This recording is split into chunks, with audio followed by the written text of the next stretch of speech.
Mic check, 1, 2.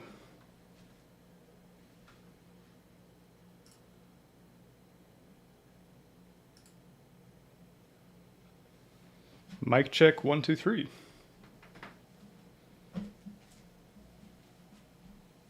Mic check, 1, 2, 3.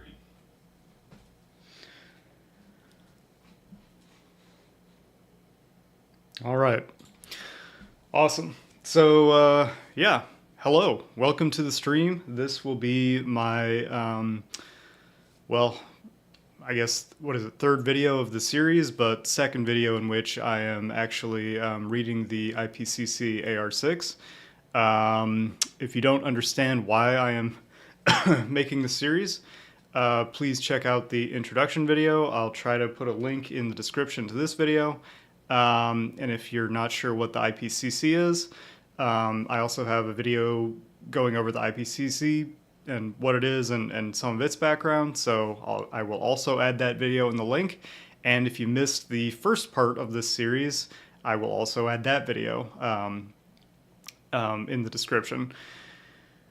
So yeah, without further ado, I will continue my reading of the IPCC's AR6 Synthesis Report Summary for Policymakers.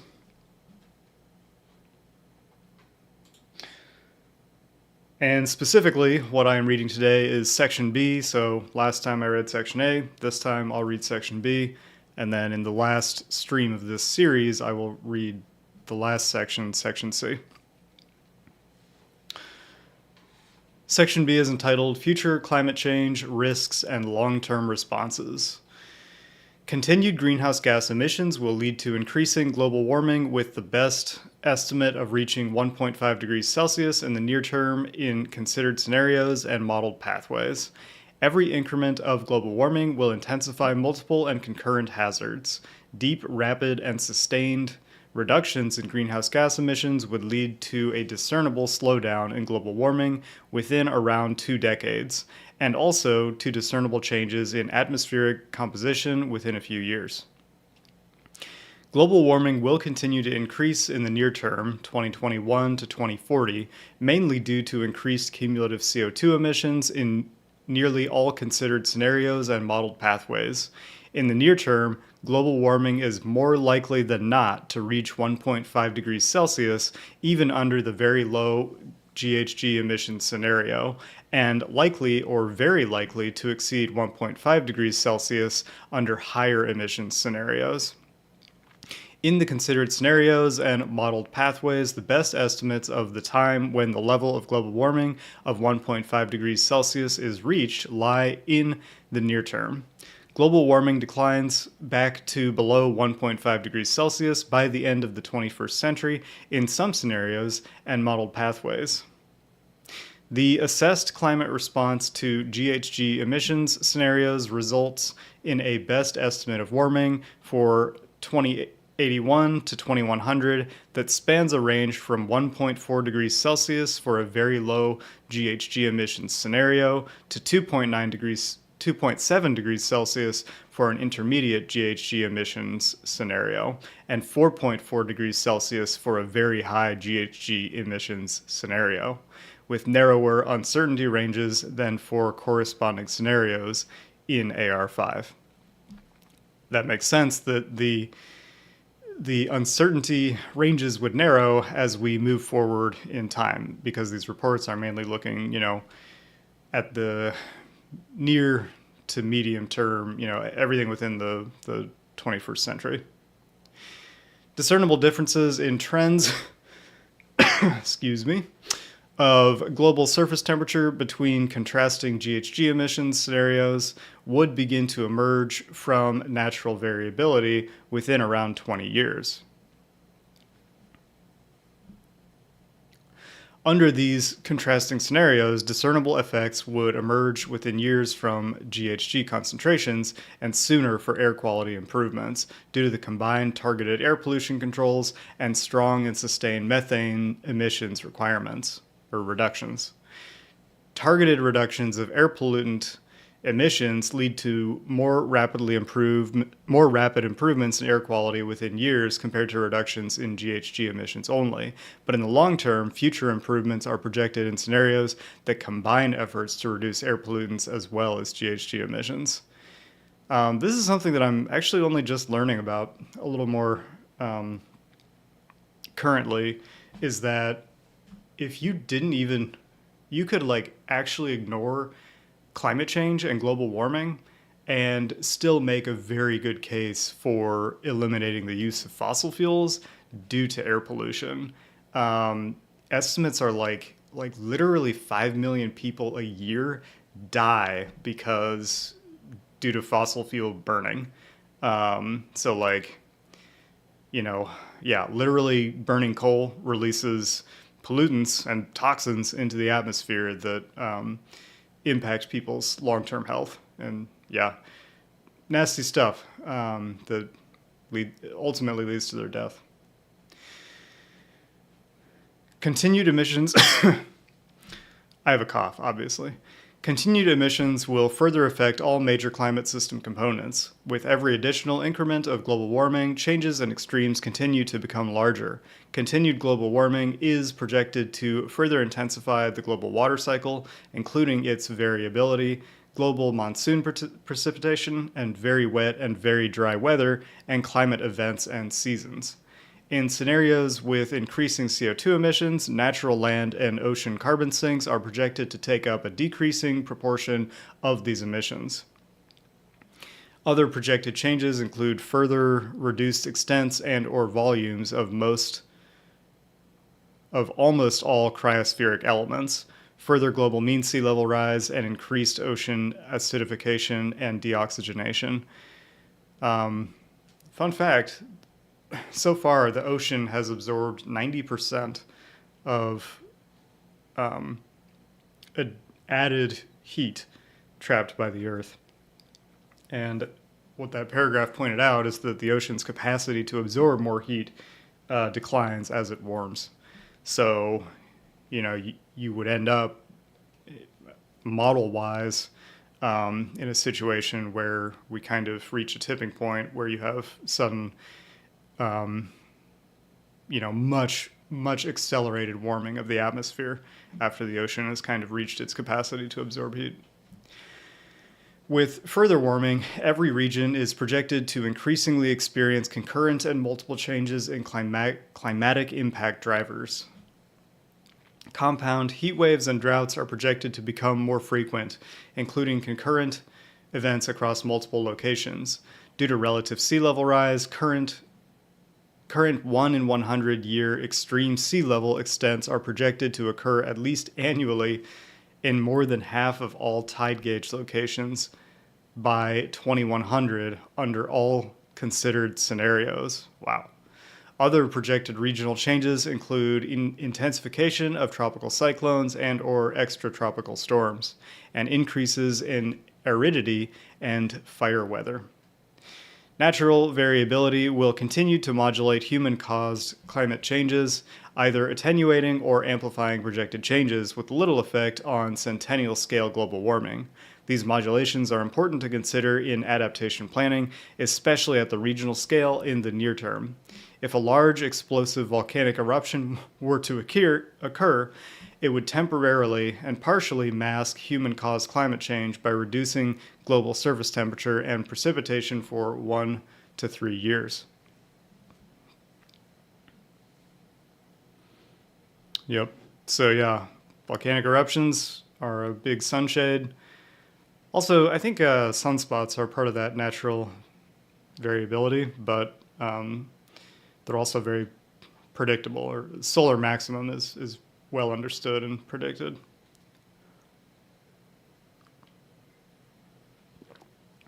With every increment of global warming, regional changes in mean climate and extremes become more widespread and pronounced. So we have a sort of infographic here. And we have at the top are four different warming scenarios: 1.5, 2, 3, and 4 degrees Celsius above 1850 to 1900. 1.5 is what the Paris Accord is targeting. And then we have the first graphic shows the annual hottest day temperature change. So, 0 to 7 degrees Celsius. Yeah, it's an interesting little note here. Urbanization further intensifies heat extremes. The last time global surface temperature was sustained at or above 2.5 degrees Celsius was over 3 million years ago. Annual hottest day temperature is projected to increase most in mid-latitude and semi-arid regions and in the South American monsoon region.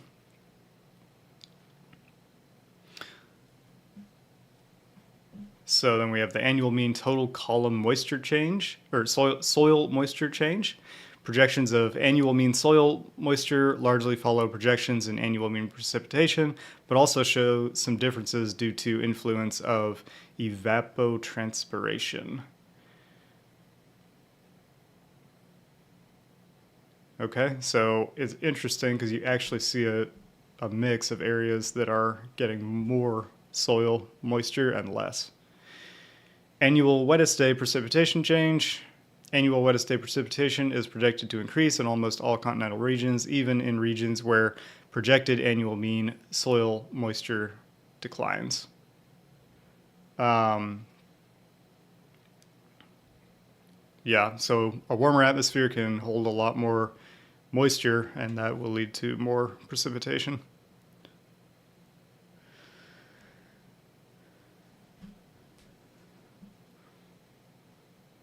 Okay, so this next paragraph is just kind of describing this infographic, so I'm not going to read it. Okay, climate change impacts and climate-related risks. For any given future warming level, many climate-related risks are higher than assessed in the AR5, and projected long-term impacts are up to multiple times higher than currently observed. Risks and projected adverse impacts and related losses and damages from climate change escalate with every increment of global warming.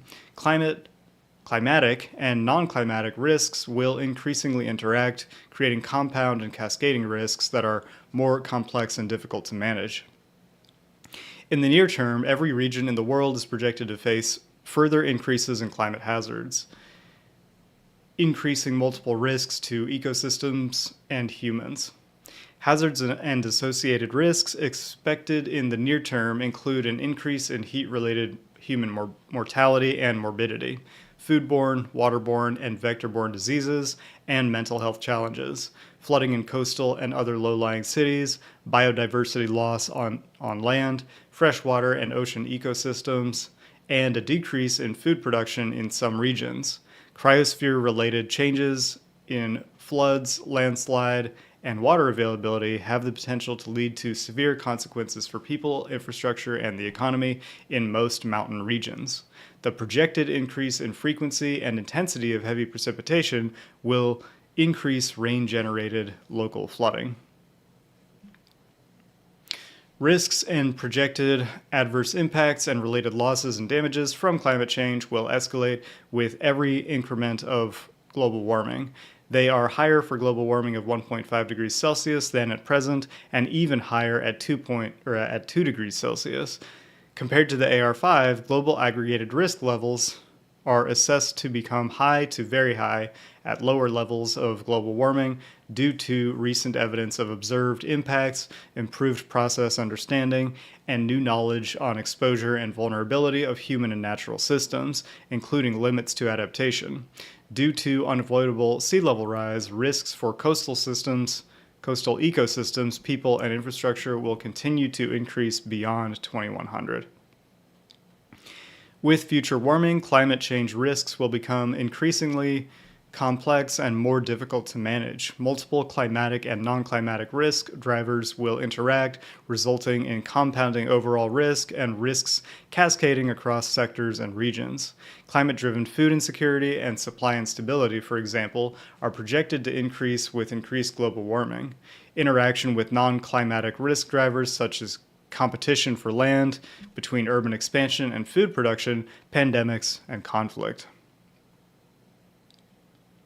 For any given warming level, the level of risk will also depend on trends in vulnerability and exposure of humans and ecosystems. Future exposure to climatic hazards is increasing globally due to socioeconomic development trends, including migration, growing inequality, and urbanization. Human vulnerability will concentrate in informal settlements and rapidly growing smaller settlements. In rural areas, vulnerability will be heightened by high reliance on climate-sensitive livelihoods. Vulnerability of ecosystems will be strongly influenced by past, present, and future patterns of unsustainable consumption and production, increasing demographic pressures, and persistent unsustainable use and management of land, ocean, and water. Loss of ecosystems and their services has cascading and long-term impacts on people globally, especially for indigenous peoples and local communities who are directly dependent on ecosystems to meet basic needs. Future climate change is projected to increase the severity of impacts across natural and human systems and will increase regional differences. And now there's another infographic, and there's some basically different sections with examples of impacts without additional adaptation. Risk of species loss. So this shows the percentage of species and seagrasses exposed to potentially dangerous temperature conditions. And then again, the four different warming scenarios. Projected temperature conditions above the estimated historical maximum mean annual temperature experienced by each species, assuming no species relocation. Wow. So they're analyzing 30,652 species of birds, mammals, reptiles, amphibians, marine fish, benthic marine invertebrates, krill, cephalopods, corals, and seagrasses.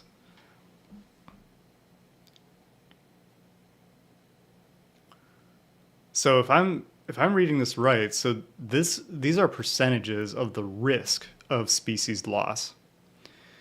And so if I'm reading this right, what it's saying is that you have an 80 to 100% chance of losing species within these purple areas under a 4 degrees Celsius warming scenario.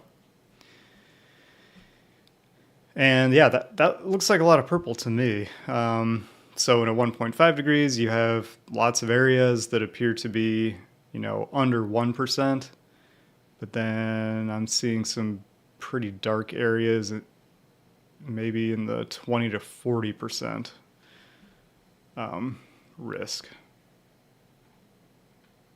Oh, I apologize. So it's the percentage of animal species exposed to potentially dangerous temperature conditions. So it's the percentage of species that are going to be struggling due to the temperatures, essentially.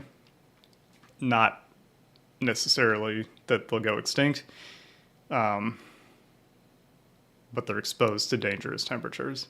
That includes humans, by the way, which is the next infographic. Heat humidity risks to human health.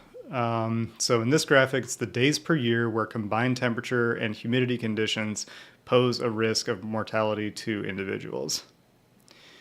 It's probably not going to say it here, but I wish I could remember the stat, but it's like the lethal wet bulb temperature for humans is much lower than one might imagine. And I'm not going to venture a guess because I'll probably get it wrong, but yeah, if you Google the lethal wet bulb temperature for humans, it might surprise you. Projected regional impacts utilize a global threshold beyond which daily mean surface air temperature and relative humidity may induce hypothermia that poses a risk of mortality. The duration and intensity of heat waves are not presented here. Heat-related health outcomes vary by location and are highly moderated by socioeconomic, occupational, and other non-climatic determinants of individual health and socioeconomic vulnerability. The threshold used in these maps is based on a single study that synthesized data from 783 cases to determine the relationship between heat humidity, conditions, and mortality drawn largely from observations observations in temperate climates. So yeah, if you have air conditioning, you're not likely to die in this way. But so much of the world is concentrated on the equator, where things will be hotter and more humid. And that is a problem.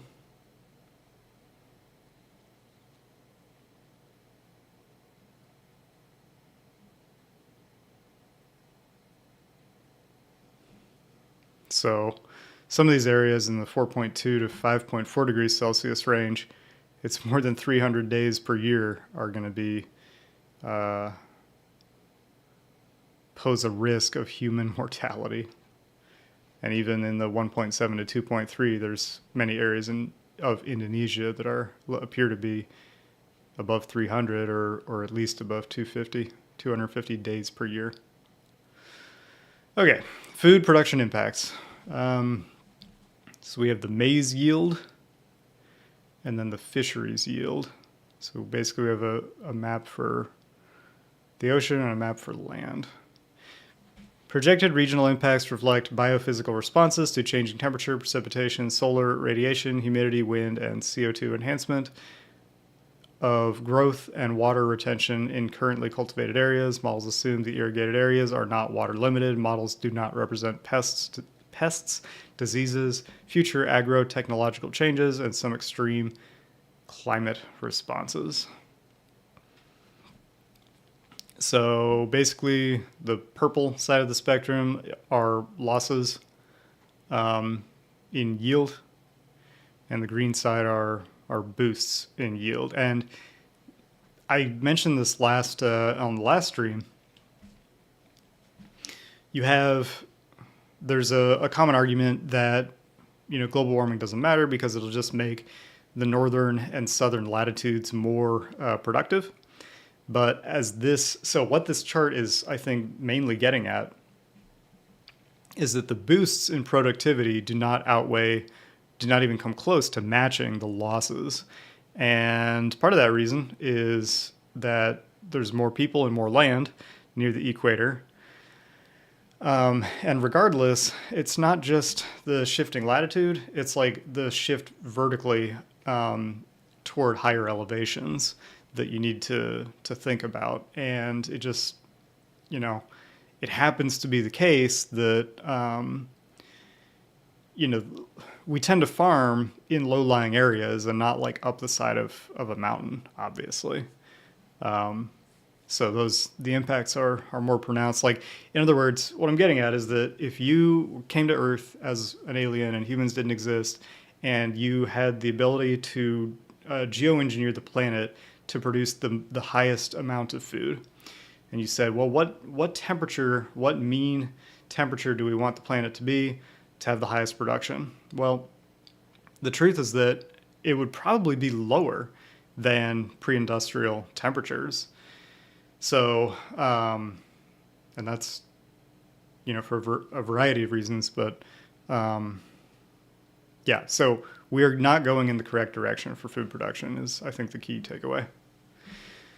Okay, projected regional impacts reflect fisheries and marine ecosystem responses to ocean physical and biochemical conditions, such as temperature, oxygen level, and net primary production. Models do not represent changes in fishing activities and some extreme climatic conditions. Projected changes in, is that a typo? The Arctic regions have low confidence due to uncertainties associated with modeling, multiple interacting drivers, and ecosystem responses. So yeah, once again, very similar graph. A lot more losses than increases, and you're seeing the losses concentrated around the equator, and the increases are toward the poles. And again, a long paragraph just kind of describing that infographic.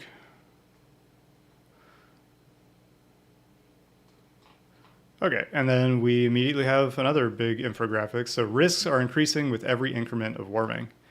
High risks are now assessed to occur at lower global warming levels. Okay, I'm just going to go kind of graph by graph here global surface temperature change relative to 1850 to 1900. So this black line, we have the, obviously that is going to be the recorded actual temperatures. And then shading represents the uncertainty ranges for the low and high emissions scenarios.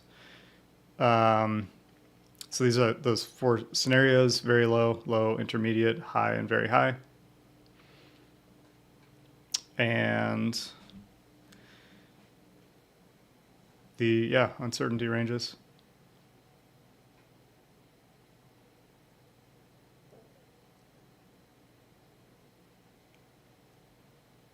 Okay. So very low is the scenario in which we never pass 1.5 degrees Celsius. Low, we pass 1.5 degrees Celsius, but then we get it, I thought we were supposed to get it down by 2100. Intermediate is intermediate, but it's below 3. And then we're getting up toward 4 in the high and very high range.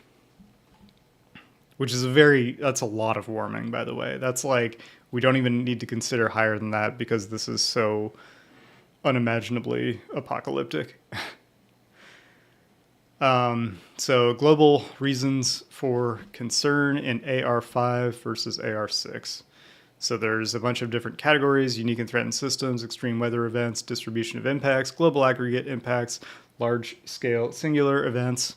And it's just showing, this is where we thought it was during the AR5 report, and now we're looking at the AR6 report. So every single one of these graphs here, the scenario is getting worse, effectively. And yeah, the color coding is the risk impact. So like, for example, large scale singular events. So I assume that's basically like hurricanes. It used to be the case that nowhere below 5 degrees was a very high risk or impact. And now it's the case that anything below like 3.5 degrees is a very high risk or impact. And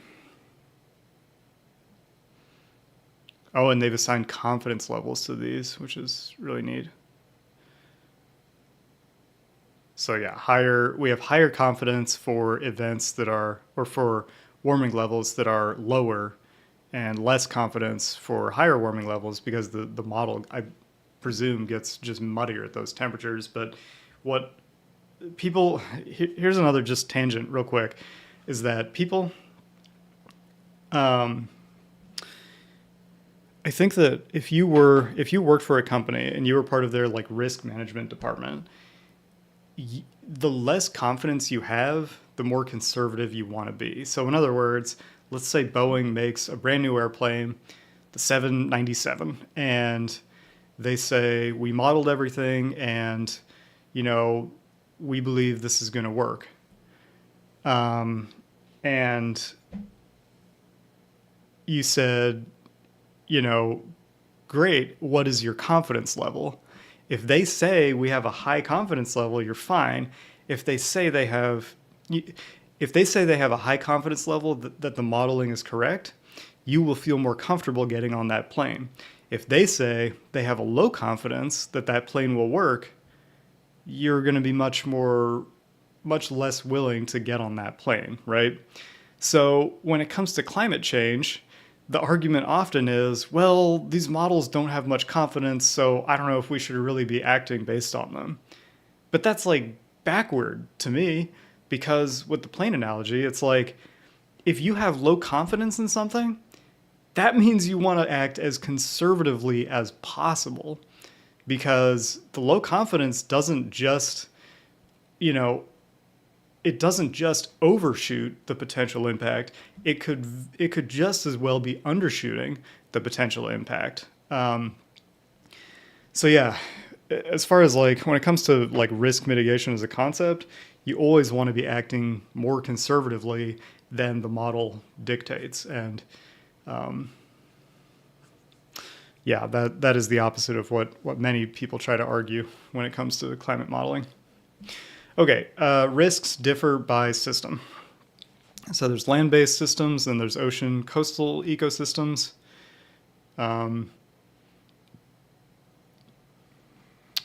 So again, the risk and impact same coloration here. And we have a bunch of different risks. So we have the wildfire damage, permafrost degradation, biodiversity loss, dryland water scarcity, tree mortality, carbon loss, warm water corals, kelp forests, seagrass meadows, epipelagic, don't know what that is, rocky shores, and salt marshes. So, and then they have just a few key takeaways. In a 4.5 degree world, there's over 100 million additional people exposed to wildfire damage. That sounds expensive. And in a 2 degree of warming scenario, 99% of coral reefs decline. But even if we keep it within 1.5 degrees, reefs decline by 70 to 90%. So this is a really sad one that I think about probably too often, since I don't even live near the ocean. But I absolutely love snorkeling. I love to see the reefs and the fish and just that sort of like symphony of life interacting in a very dense way. They're incredibly beautiful and obviously colorful as well. And the reality of my life is that in my lifespan, 70 to 90%, and the number I hear more often is 90% of coral reefs will die.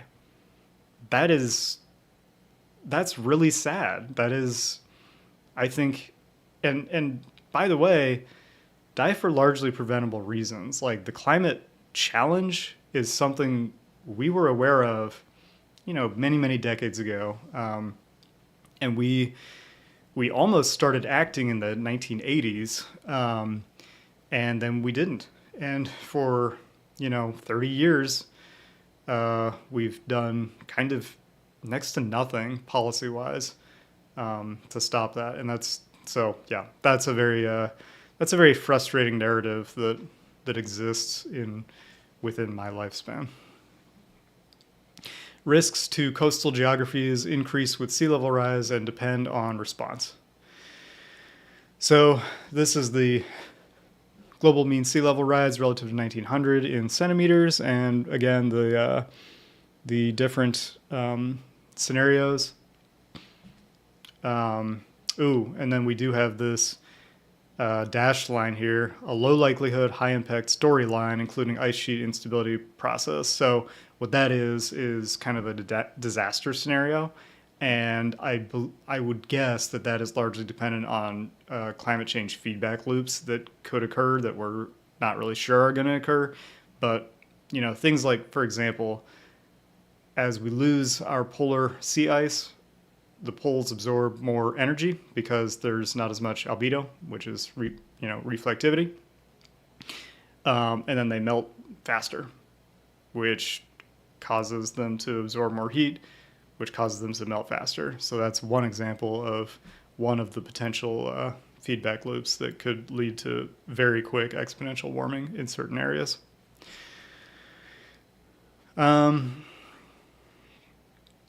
So we have different response scenarios, no to moderate response, and then maximum potential response. Urban atoll islands are much, they're obviously at risk. And again, same risk colorations as before. Arctic communities, large tropical agricultural deltas, resource-rich coastal cities. Okay. Adaptation and socioeconomic pathways affect level of climate-related risks. Limited adaptation, failure to proactively adapt, low investment in health systems, incomplete adaptation planning, moderate investment in health systems, and proactive adaptation management, higher investment in health systems. So there's kind of 3 different scenarios there. And then there's one chart that says heat-related morbidity and mortality. In the limited adaptation scenario, there's very high risk at 3 to 4 degrees. In the proactive adaptation, there is just moderate risk up to 2 degrees. And then, of course, these graphs are truncated because, if we are in a proactive adaptation scenario, we will not exceed 2 degrees. And then there's food insecurity, high challenges, or high to low adaptation.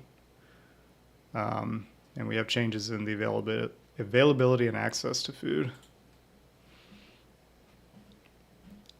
Oh, also critically, SSP1 pathway illustrates a world with low population growth, high income, and reduced inequalities. Food produced in low GHG emission systems, so in other words, less beef cows, effective land use regulations, and high adaptive capacity.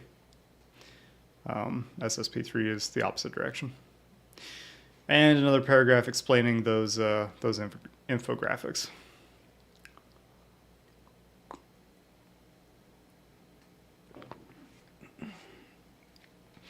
Okay, likelihood and risks of unavoidable, irreversible, and abrupt changes. Some future changes are unavoidable and or irreversible, but can be limited by deep, rapid, and sustained global greenhouse gas emissions reduction. The likelihood of abrupt and or irreversible changes increases with higher global warming levels. Similarly, the probability of low likelihood outcomes associated with potentially very large adverse impacts increases with higher global warming levels.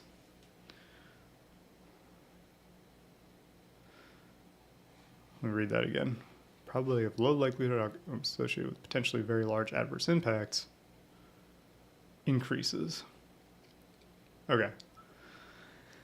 So, yeah, again, it's just the case. There's, what both the modeling and the historical studies show us is that the more warming you have, the more likely you are to have calamities. Limiting global surface temperature does not prevent continued changes in climate system components that have multi-decadal or longer timescales of response. Sea level rise is unavoidable for centuries to millennia due to continuing deep ocean warming and ice sheet melt, and sea levels will remain elevated for thousands of years. However, deep, rapid, and sustained greenhouse gas emissions reductions would limit further sea level rise acceleration and projected long-term sea level rise commitment.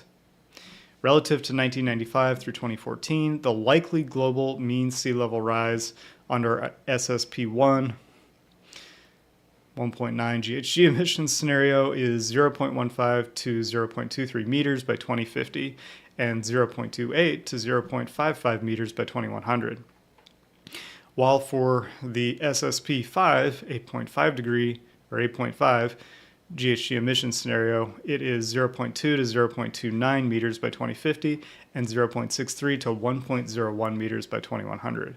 Over the next 2,000 years, global mean sea level will rise about 2 to 3 meters if warming is limited to 1.5 degrees and 2 to 6 meters if limited to 2 degrees Celsius. That's actually really astounding. So 2 to 3 meters in the best case scenario. A human is 2 meters tall.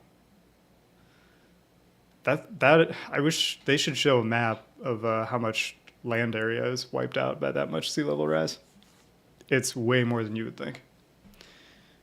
The likelihood and impacts of abrupt and or irreversible changes in the climate system, including changes triggered when tipping points are reached, increase with further global warming. As warming levels increase, so do the risk of species extinction and irreversible loss of biodiversity in ecosystems, including forests, coral reefs, and in Arctic regions. At sustained warming levels between 2 degrees and 3 degrees Celsius, the Greenland and West Antarctic ice sheets will be lost almost completely and irreversibly over multiple millennia, causing several meters of sea level rise. The probability and rate of ice mass loss increase with higher global surface temperatures. The probability of low likelihood outcomes associated with potentially very large impacts increases with higher global warming levels. Due to deep uncertainty linked to ice sheet process, global mean sea level rise above the likely range, approaching 2 meters by 2100 and in excess of 15 meters by 2300 under the very high GHG emissions scenario, cannot be excluded. There is medium confidence that the Atlantic meridional overturning circulation will not collapse abruptly before 2100, but if it were to occur, it would very likely cause abrupt shifts in regional weather patterns and large impacts on ecosystems and human activities. Adaptation options and their limits in a warmer world. Adaptation options that are feasible and effective today will become constrained and less effective with increased global warming. With increasing global warming, losses and damages will increase and additional human and natural systems will reach adaptation limits. Maladaptation can be avoided by flexible, multi-sectoral, inclusive long-term planning and implementation of adaptation actions with co-benefits of many sectors and systems. So I've touched on this a couple times now, but I feel the need to say it again. The year is 2023. We knew what was happening 40 years ago at this point. 1980s is when politicians started talking about it, and then they completely fumbled for, 40 years. And so, yeah, point being, it would have been much easier and much cheaper if we had started these mitigation projects 40 years ago. The effectiveness of and the corollary to that is that if we wait another 40 years or 20 years or 10 years or even 5 years, it continues to become more expensive and more difficult to address this. So I'm trying to communicate that there is urgency. The effectiveness of adaptation, including ecosystem-based and most water-related options, will decrease with increasing warming. The feasibility and effectiveness of options increase with integrated multi-sectoral solutions that differentiate responses based on climate risk, cut across systems, and address social inequities. As adaptation options often have long implementation times, long-term planning increases their efficiency. With additional global warming, limits to adaptation and losses and damages strongly concentrated among vulnerable populations will become increasingly difficult to avoid. Above 1.5 degrees Celsius of global warming, limited freshwater resources pose potential hard adaptation limits for small islands and for regions dependent on glacier and snowmelt. Above that level, ecosystems such as some warm water coral reefs, coastal wetlands, rainforests, and polar and mountain ecosystems will have reached or surpassed hard adaptation limits, and as a consequence, some ecosystem-based adaptation members will also lose their effectiveness. Actions that focus on sectors and risks in isolation and on long-term gains often lead to maladaptation over the long term, creating lock-ins of vulnerability, exposure, and risks that are difficult to change. For example, seawalls effectively reduce impacts to people and assets in the short term, but can also result in lock-ins and increase exposure to climate risks in the long term unless they are integrated into a long-term adaptive plan. Maladaptive responses can worsen existing inequities, especially for indigenous peoples and marginalized groups, and decrease ecosystem and biodiversity resilience. Maladaptation can be avoided by flexible, multi-sectoral, inclusive, long-term planning and implementation of adaptation actions, with co-benefits to many sectors and systems. Next section is carbon budgets and net zero emissions. Limiting human-caused global warming requires net zero CO2 emissions. Cumulative carbon emissions until the time of reaching net zero CO2 emissions and the level of greenhouse gas emission reductions this decade largely determine whether warming can be limited to 1.5 degrees Celsius or 2 degrees Celsius.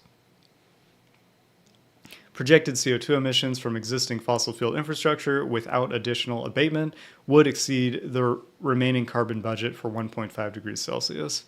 So what they're saying is we are very close to missing our chance to stay below 1.5 degrees Celsius because we continue to burn fossil fuels. From a physical science perspective, limiting human-caused global warming to a specific level requires limiting cumulative CO2 emissions, reaching at least net zero CO2 emissions, along with strong reductions in other greenhouse gas emissions. Reaching net zero GHG emissions primarily requires deep reductions in CO2, methane, and other GHG emissions, and implies net negative CO2 emissions. Carbon dioxide removal, CDR, will be necessary to achieve net negative CO2 emissions. Net zero GHG emissions, if sustained, are projected to result in a gradual decline in global surface temperatures after an earlier peak. For every 1,000 gigatons of CO2 emitted by human activity, global surface temperature rises by 0.45 degrees Celsius. The best estimates of the remaining carbon budgets from the beginning of 2020 are 500 gigatons of CO2 for a 50% likelihood of limiting global warming to 1.5 degrees Celsius, and 1,150 gigatons of CO2 for a 67% likelihood of limiting warming to 2 degrees Celsius. The stronger the reductions in non-CO2 emissions, the lower the resulting temperatures are for a given remaining carbon budget, or the larger remaining carbon budget for the same level of temperature change. If the annual CO2 emissions between 2020 and 2030 stayed on average at the same level as 2019, the resulting cumulative emissions would almost exhaust the remaining carbon budget for 1.5 degrees Celsius and deplete more than a third of the remaining carbon budget for 2 degrees Celsius. Estimates of future CO2 emissions from existing fossil fuel infrastructures without additional abatement are already exceeded the remaining carbon budget for limiting warming to 1.5 degrees Celsius.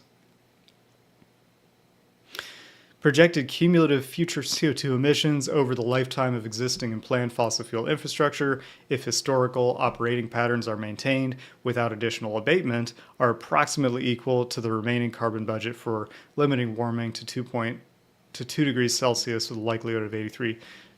So what they're saying is that if we keep burning fossil fuels without, doing like carbon capture on those fossil fuel plants, then we've essentially used up the budget this decade, which is a problem.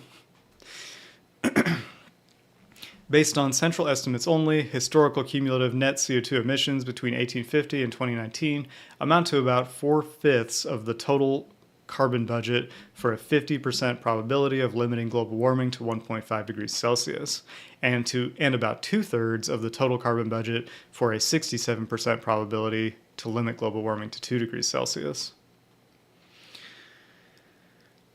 Mitigation pathways. All global modeled pathways that limit warming to 1.5 degrees Celsius with no or limited overshoot, and those that limit warming to 2 degrees Celsius, involve rapid and deep and, in most cases, immediate greenhouse gas emissions reductions in all sectors this decade.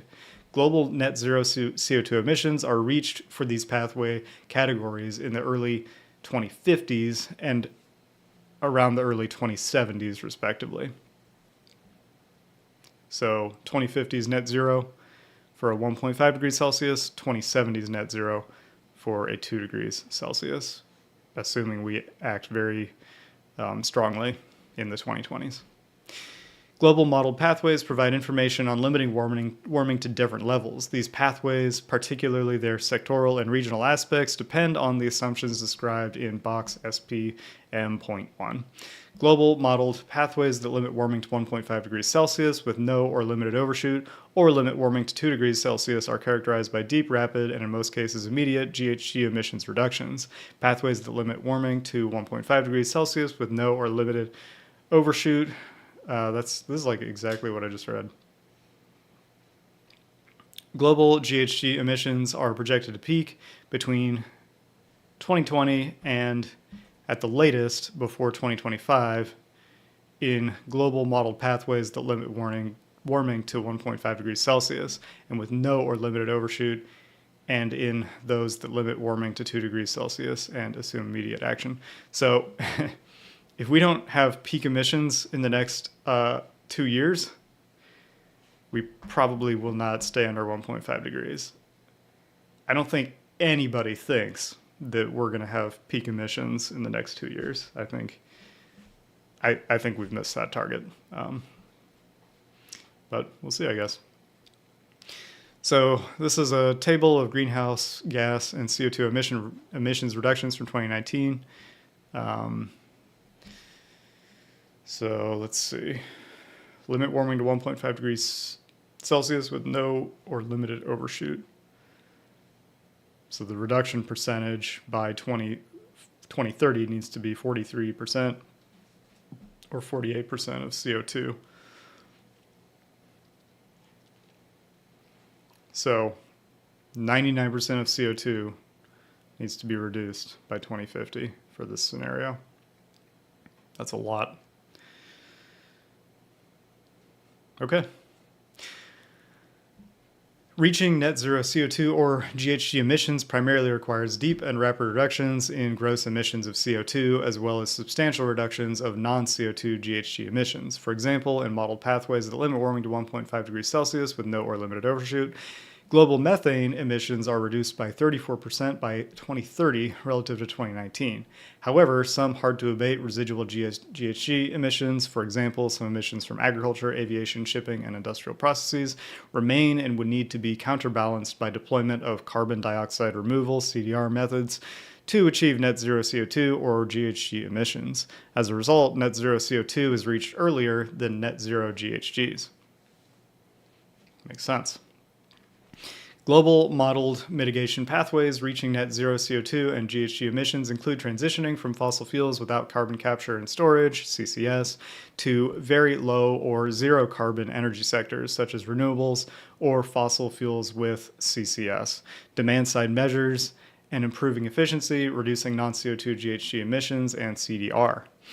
In most global modeled pathways, land use change and forestry via reforestation or reduced deforestation and the energy supply sector reach net zero CO2 emissions earlier than the buildings, industry, and transport sectors. So in other words, we can change our energy and land use faster than we can change our buildings, industry, and transport. Mitigation options often have synergies with other aspects of sustainable development, but some options can also have trade-offs. There are potential synergies between sustainable development and, for instance, energy efficiency and renewable energy. Similarly, depending on the context, biological CDR methods like reforestation, improved forest management, soil carbon sequestration, peatland restoration, and coastal blue carbon management, which is mangroves, can enhance biodiversity and ecosystem functions, employment, and local livelihoods. However, afforestation or production of biomass crops can have adverse socioeconomic and environmental impacts, including on biodiversity, food and water security, local livelihoods, and the rights of indigenous peoples, especially if implemented at large scales and where land tenure is insecure. Modeled pathways that assume using resources more efficiency or that shift global development towards sustainability include fewer challenges, such as less dependence on CDR and pressure on land and biodiversity. Another infographic, limiting warming to 1.5 degrees Celsius and 2 degrees Celsius involves rapid, deep, and in most cases immediate greenhouse gas emissions reductions.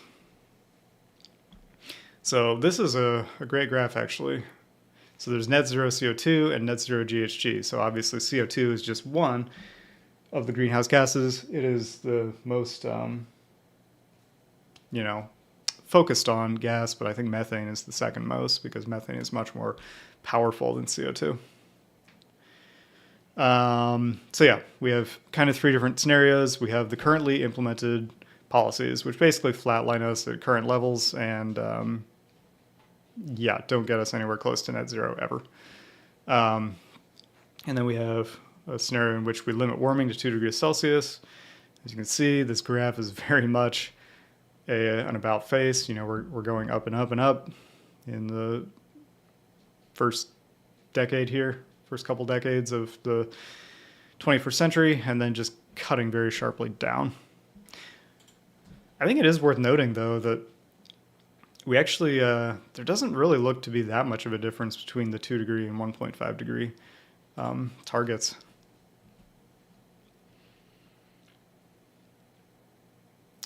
So 2019 emissions were 12% higher than in 2010.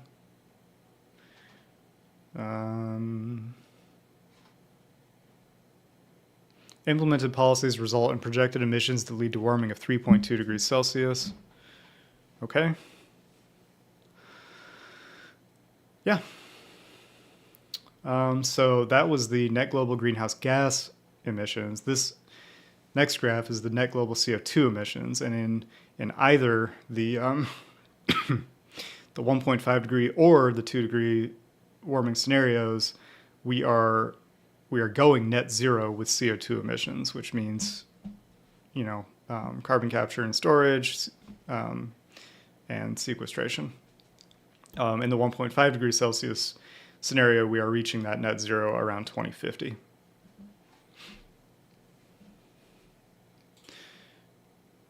And then methane emissions appear to be kind of on a similar tack. Greenhouse gas emissions by sector at the time of net zero CO2 compared to 2019. So here's the 2019, and the sectors are transport, energy, and land use, and then non-CO2 emissions. Okay. And there are different ways to achieve net zero CO2. So there are different pathways that are not described here, essentially. Net zero CO2 will be reached before net zero GHG emissions. So we have two different scenarios, 2 degrees and 1.5 degrees, and they go by year. So this is saying the net year, or the year at which we achieve net zero for, for CO2, it's around 2050, like I said. For all GHGs, it's closer to 2100, and beyond for the 2 degree scenario, we're reaching net zero more like 2070, and for all GHGs, it's sometime beyond 2100. Seems like a long time in the future, actually. And once again, another paragraph explaining those infographics. And just a couple more paragraphs here. So, overshoot, exceeding a warming level and returning. If warming exceeds a specific level, such as 1.5 degrees Celsius, it could gradually be reduced again by achieving and sustaining net negative global CO2 emissions. This would require additional deployment of carbon dioxide removal compared to pathways without overshoot, leading to greater feasibility and sustainability concerns. Overshoot entails adverse impacts, some irreversible, and additional risks for human and natural systems, all growing with the magnitude and duration of the overshoot. Yeah, carbon capture is way more expensive than mitigation. Only a small, like 100 times or something, is crazy. Only a small number of the most ambitious global modeled pathways limit warming to 1.5 degrees Celsius by 2100 without exceeding this level temporarily. Achieving and sustaining net negative global CO2 emissions with annual rates of CDR greater than residual CO2 emissions would gradually reduce the warming level again. Adverse impacts that occur during this period of overshoot and cause additional warming via feedback mechanisms such as increased wildfires, mass mortality of trees, dying of peatlands, and permafrost thawing weaken natural land carbon sinks, and increasing releases of GHGs would make the return more challenging. The higher the magnitude of the longer the duration of the overshoot, the more ecosystems and societies are exposed to greater and more widespread changes in climatic impact drivers, increasing risks for many natural and human systems.